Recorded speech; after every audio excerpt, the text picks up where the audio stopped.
조국 대표가 또 뭐 저런 비판과 불만을 또 가질 수 있다라고 봐요, 한동훈 대표한테. 네, 가족 얘기는 가급적이면 안 하는 게 낫겠다. 그럼 바로 이제 가족 얘기로 본인도 공격을 당할 수 있기 때문에 그렇죠. 뭐 경망한 가족이네 이런 얘기를 안 하는 게 낫겠다. 이걸 갖고 한동훈 전 대표 가족에 대해서 경망한 가족이라고 표현한다면 본인 가족은 어떻게 됩니까? 범죄자 가족 아닌가요? 두 분이나 이 관련해서 실형을 받은 거예요.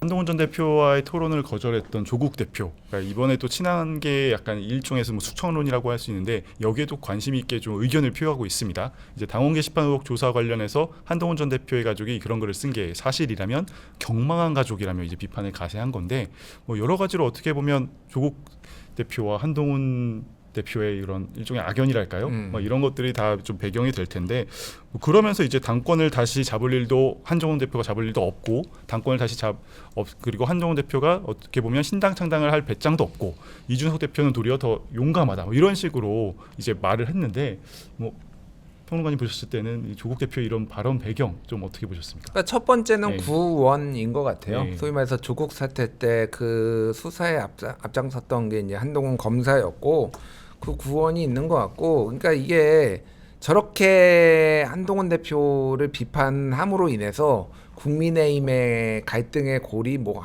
조국 대표가 저런 얘기를 했다고 더 세게 징계하거나 덜하거나 네. 그런 건 아니겠지만은 사람들이 인식하기에 더 갈등의 골이 좀 깊어지는 뭐 이런 상황인 것 같고, 그게 아까 얘기했지만은 신당 만들어라 계속 이제 이런 얘기를 하고 있잖아요.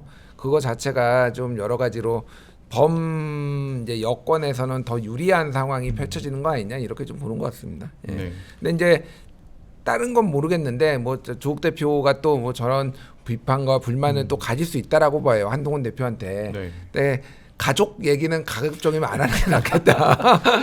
네, 그럼 바로 이제 가족 얘기로 본인도 공격을 당할 수 있기 때문에 그렇죠. 뭐 네. 경망한 가족이네 이런 얘기를 안 하는 게 낫겠다 그 생각이에요.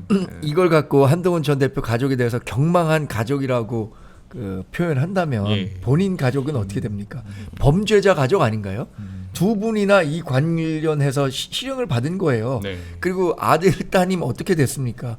따님은 학력이 지금 어디 상태에서 멈춰 있죠? 대학교 졸업 상태에서 멈춰 있는 거죠? 네. 아마 그럴 겁니다.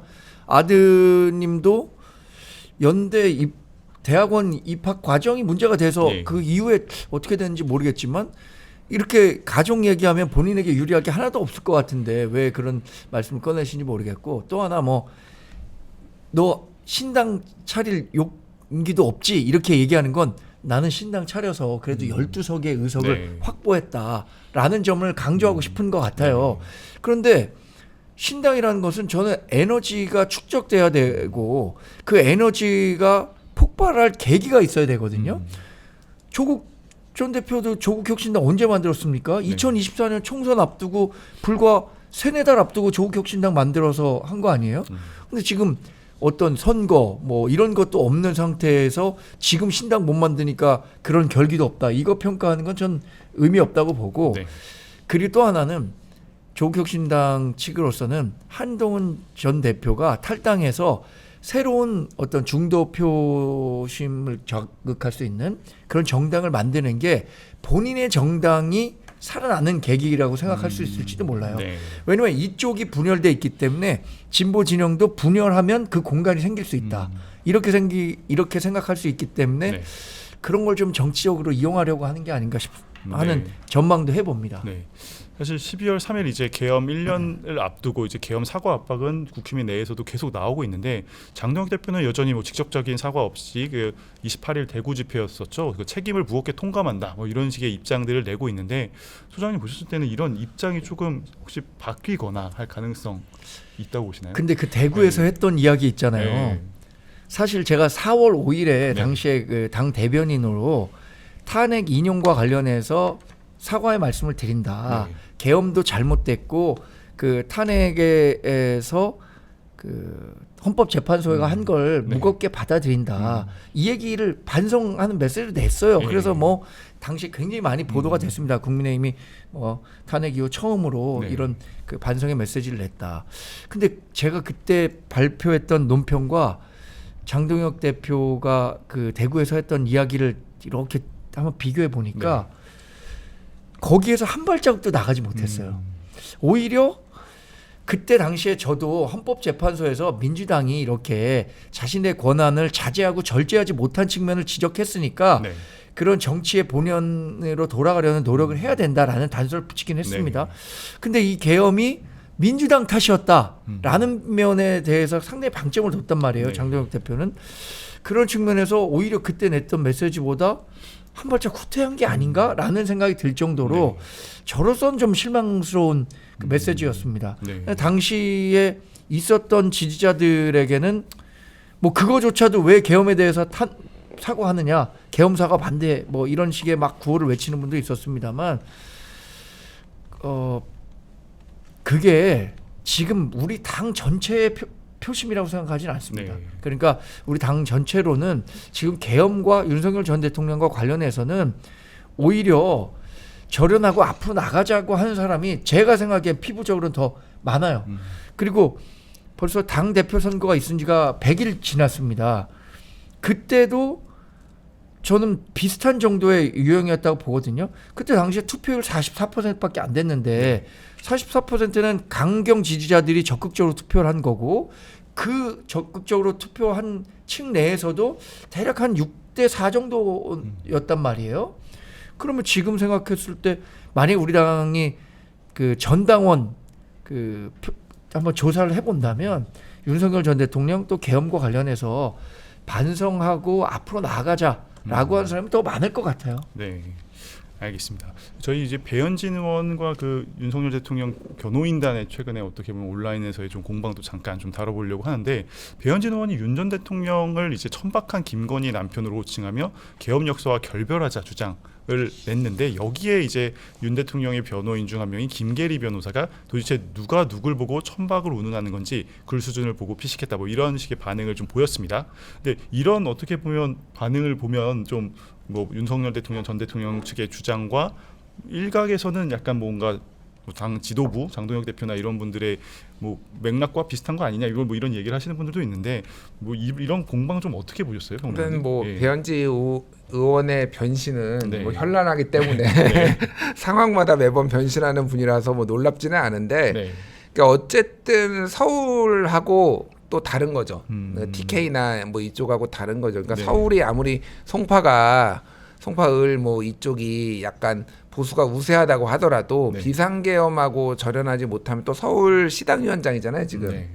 공천을 좀 책임지는 입장에서는 이거를 안 하면은, 절연을 안 하면은 큰일 나겠다라는 정무적 판단이 있는 거고, 김계리가 여기에 낄 급이 되는지 솔직히 앞에 뭐 장해찬도 나왔지만 장해찬 김계리가 지금 뭐 낄 만한 급이 되는지는 솔직히 잘 모르겠고, 뭐 천박한지 뭔지는 모르겠으나 저는 뭐 윤어게인도 제정신 아닌데 이제 김건희까지 슈이드를 치기 시작하면은 진짜 이거는 좀 뭐라고 해야, 현기증 난다. 그 김건희가 잘한 게 단 하나라도 있습니까? 그냥 얘기를 좀 해봐라. 김건희가 잘한 게 단 하나라도 있으면은, 아무것도 아닌 사람인데 온갖 뇌물은 다 받아가지고, 그리고 국정 개입도 하고 뭐 장관도 임명하고 장관한테 내 수사 직접 누구누구 호명하면서 하고 인사까지 내고, 이게 잘한 거냐고 진짜 묻고 싶지 않을 수가 없어요. 그리고 장동혁 대표가 민주당의 의회 폭거와 국정방해가 계엄을 불러왔다. 그렇지만 결과적으로 많은 국민께 혼란과 고통을 들여서 그 책임을 무겁게 통감하고 있다 얘기를 했는데, 민주당의 뭐 탄핵이나 뭐 탄핵 남발 이런 거 지적할 수 있는데 그렇게 진짜 생각하는지 묻고 싶어요. 비상계엄은 명태균 게이트가 목을 조여오고 김건희 특검 지금 통과될 위기가 있으니까 그것 때문에 저질렀다라는 건 아주 상식적이자는 거잖아요. 그러다가 계엄군들이 뭐 의회에 대해서도 뭐 이제 대통령이 문제 제기를 했지만은 부정선거 음모론을 믿어가지고 선관위에 병력을 보냈어요. 그러니까 진짜 망상에 의해서 지금 이게 일어난 거예요. 그러니까 민주당이 잘했다라는 게 아니라 뭐 국민의 입장에서는 분명히 지적할 수 있지만은 비상계엄의 원인은 김건희예요. 제가 보니까 이게 공식적으로 법적으로 밝혀지지 않았을 뿐이지 명태균 게이트 지금 목을 조여오니까 한 거잖아요. 그러니까 모든 만악의 근원이다 김건희가. 근데 아직도 뭐 김건희가 천박하다 이 한마디에 발작 버튼이 눌리는 분들 보면 진짜 큰일 났다 이 정당, 그 생각이 들어요. 근데 그 배현진 의원에 대해서 현란한 변신이라고 말씀하셨는데 이거는 배현진 의원에 대해서 부정적인 생각을 갖고 있는 사람들이 그 민주당 진영이나 뭐 이렇게 좋아하지 않는 사람들이 하는 얘기고 네. 또 좋아하는 사람들은 이렇게 평가할 수 있어요. 아, 민심에 반응해서 유연하게 그 변화했다. 네. 이렇게 평가할 수도 있기 때문에 네. 현란한 변신이 아니라 네. 민심에 좀 이렇게 유연하게 반응했다. 왜냐면 본인이 정치를 시작했을 때는 네. 알고 있죠. 홍준표 당시에 당대표 시절에 정치를 했으니까 네. 홍준표 당대표와 가까운 사이일 수밖에 없었고 그 이후에 우리 당과 변화했었던 부분에 대해서 유연하게 대응했다. 이런 측면도 있다고 생각하는데 네. 저는 이 배현진 의원의 발언이 조금 제가 생각했던 것보다는 셌던 건 사실이에요. 네. 그런데 이 발언이 나온 이후에 우리 당 원내에 어떠한 의원도 배현진 의원에 대해서 비판하지 않았다는 거. 김계리 같은 원내에 있는 그런 사람들이 그냥 자유롭게 얘기하는 거. 네. 그거지. 원내에서는 과거에 만약에 친윤 그룹이 살아 있었다라고 한다면 배현진 의원에 대해서 엄청난 그 비판의 목소리가 뭐 텔레그램이든 원내에서 나왔겠죠. 네. 그런데 지금 원내에서 이렇다 할 얘기 하지 못하는 것도 윤석열 전 대통령이나 김건희 여사에 대해서는 이제 그런 평가를 할 수밖에 없다라는 것을 인식하고 있는 것 같아요.